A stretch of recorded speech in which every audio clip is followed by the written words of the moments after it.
Hey guys, and welcome back to How Logical. In this tutorial, we're gonna look at how to manage your offline files in OneDrive mobile application. Now let us begin.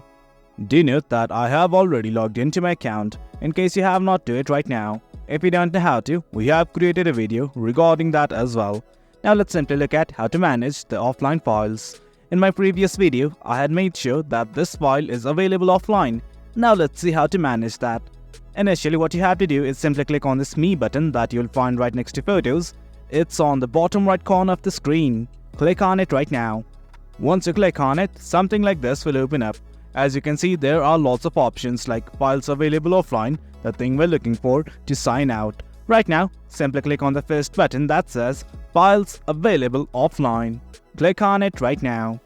And as you can see, this right here is the file that I had made available offline in my previous video. Now to simply manage it, at the right section of this file, you will find these three dots, click on it, and then you will get a plethora of options.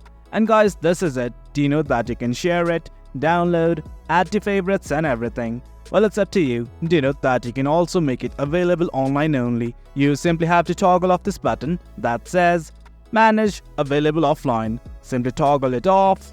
And guys, that is it. That's how you manage offline files in OneDrive mobile. Hope you guys found this video informative, and for more content like this, do remember to hit like, share and subscribe. Your support fuels us. Until next time, thank you.